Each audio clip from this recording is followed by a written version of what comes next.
2026 சட்டமன்ற தேர்தல் களம் சூடுபிடித்திருக்கும் நிலையில் அரசியல் கட்சித் தலைவர்கள் சிலர் தை பிறந்தால் வழி பிறக்கும் என்று தொடர்ந்து கூறி வருகிறார்கள். அதனை இப்போது பார்க்கலாம். எங்களை பொறுத்தவரையிலும் இந்த பொங்கல் முடிந்ததற்கு பிறகு எங்களுடைய திருப்புமுனை எப்படி அமைந்திருக்கிறது என்பதை நாடே வியக்கும். கொஞ்சம் பொறுத்திருங்க. நான் பல முறை சொல்லிட்டேன், தை பிறந்த பிறகு வழி பிறக்கும். தைனா உடனே தை 1ஆம் தேதி என்ன கேட்காதீங்க.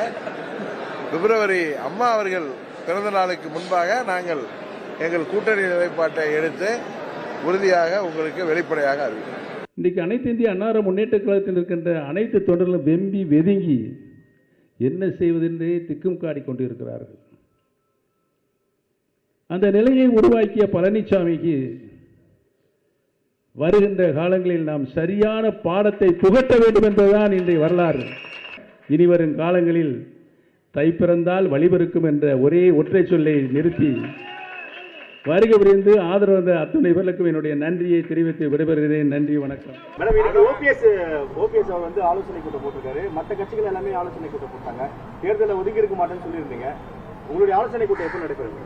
தம்பி, டெய்லி நடக்குதுப்பா. தேர்தல் தொடர்பாக நான் அதை தான் சொல்றேன். தேர்தல் தொடர்பாக தான் சொல்றேன் நான். அதனால நாங்கள் மீடியாவை கொண்டாந்து வச்சுக்கிட்டு இதை வச்சுக்கிட்டு பேசிக்கிட்டு இருக்க மாட்டேன்.